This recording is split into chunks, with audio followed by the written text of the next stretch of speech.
Élysée versus RT, l'arbitraire le plus complet, selon le SNJ Gaël Nicolet lancé en France en décembre dernier, la chaîne russe RT, autorisée par le CSA, mais accusée d'être un organe de propagande, peine à se faire accréditer aux conférences de presse de l'Élysée. Un parfum de censure d'État pour le syndicat national des journalistes. Le SNJ vole au secours de RT France. Le 12 juillet dernier, le syndicat national des journalistes a publié un communiqué, Élysée versus RT France, un parfum de censure d'État, suite au nouvel épisode de la guerre puérile menée par l'Élysée contre l'antenne française de la chaîne de télévision russe RT. À plusieurs reprises, des journalistes de la chaîne se sont vus refuser des accréditations, alors que la diffusion de RT France est bien autorisée par le CSA depuis septembre 2015 et les journalistes de sa rédaction sont titulaires de la carte de presse. Ça veut dire qu'il y a une vindicte des autorités françaises contre RT France. Et cela nous fait craindre que cette vindicte puisse s'adresser à d'autres médias et journalistes si la profession ne dit pas quelque chose publiquement, explique Dominique Pradalier, secrétaire général du SNJ à Sputnik France. Une attitude qui date d'avant l'élection, puisque les équipes de RT avaient été interdites d'accès au QG de campagne d'Emmanuel Macron par son équipe.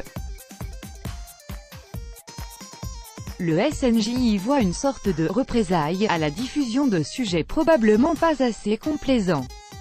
C'est une des hypothèses, commente Madame Pradalier. On peut supposer que le candidat à l'époque et le président de la République veulent faire un exemple vis-à-vis de la Russie. Mais ce ne sont que des suppositions, la question de savoir si Macron verrouille sa communication agite la presse depuis son investiture.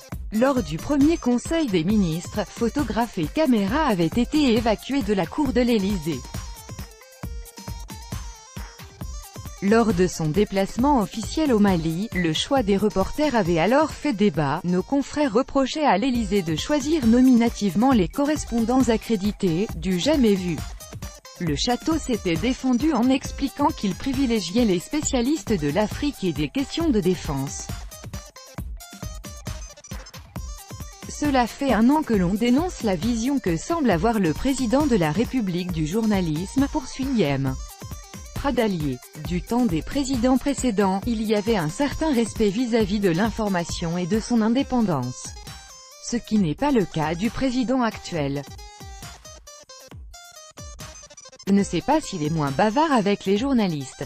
Nous verrons peut-être surgir, dans un an, un livre de confidences comme nous l'avons vu avec le président Hollande. La proposition de loi, PPL, contre les fausses informations vise directement RT, selon le SNJ.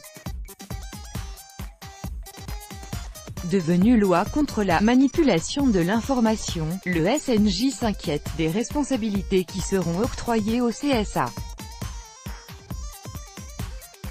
Le Conseil supérieur de l'audiovisuel devrait s'assurer qu'un média audiovisuel étranger n'est pas sous influence. Mais que veut dire « sous influence » ?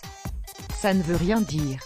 C'est l'arbitraire le plus complet. Nous avons toujours dit que le CSA n'est pas indépendant, que ce soit une instance de régulation, c'est très bien. Mais qu'elle se mêle du contenu, ça devient grave, conclut Madame Pradalier.